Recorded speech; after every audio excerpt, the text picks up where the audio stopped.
also produced and been the home to some of the most iconic American dancers ever. Maria Talchief and Tenakil Leclerc, both of them were married to Balanchine at one point, by the way, Suzanne Farrell, and of course, the one dancer just about everyone has heard of, Mikhail Baryshnikov. Act 1, 1989 to 2000. A rogue ballerina is born. Ballet lessons, a typical childhood rite of passage, unexpectedly proved to be an actual career choice. Most people find their purpose after college. I found mine at the age of 4. Act 2, 2001 to 2003. Behold the unique growing pains of a working child turned young professional, turned actual adult, turned legal drinker in the city of instant gratification. Act 3, 2003 to 2016. If you've ever seen The Nutcracker, whether your 6-year-old niece was playing an angel or you got all Christmassy and posed with your family in front of the iconic fountain before a Lincoln Center performance, you have Balanchine to thank for that. The Nutcracker was the first big production Balanchine created, spreading ballet-themed Christmas joy all over America. Other favorite Balanchine productions, if you ask me, include Symphony in 3 Movements, Agon, and Serenade.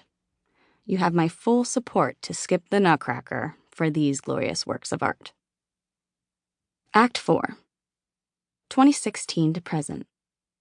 It has been the greatest honor of my life to be part of this company, but recently things have been dicey in the house that Balanchine built. The last few years have been marked by drama, scandal, and a whole lot of heartache. The cast. In the following pages, I share my experience as a ballerina on stage and off stage. The good, the bad, and the totally crazy. As you join me on my ballet-fueled journey, you're going to encounter the following characters. Peter Martins. Former dancer turned artistic director who retired amid an investigation into allegations of sexual harassment and verbal and physical abuse, which he denied. Rosemary Dunleavy. Senior repertory director, keeper of all things Balanchine. She has all the steps of every production memorized. Stern matriarch when you're a dancer in the corps. Jean-Pierre Froelich. Repertory director. The Larry David of the ballet. Thomas A. Lemansky. Director of rehearsal administration. Keeper of schedule. Giver of insults. Georgina's company. The brothers Engel, Jared and Tyler. Jared, young heartthrob, and Tyler, first dancing partner and childhood friend, both principal dancers at New York City Ballet. Savannah Lowry.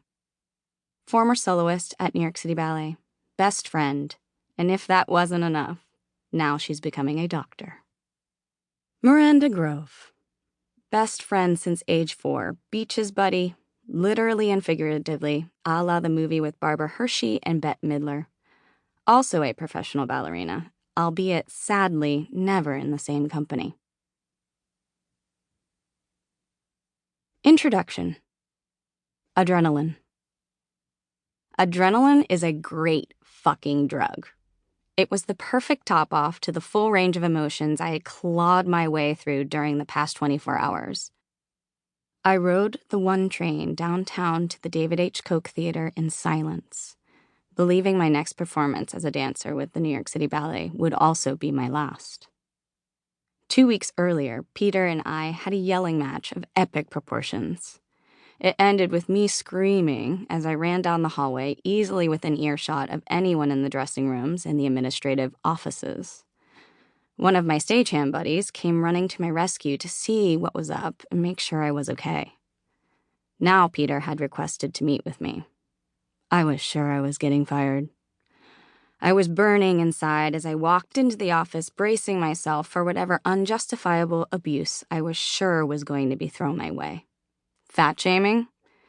Maybe I'd be accused of not being fully committed to the company I had danced with since I was a teenager. I was ready to defend myself this time, and my last words to Peter would be as sharp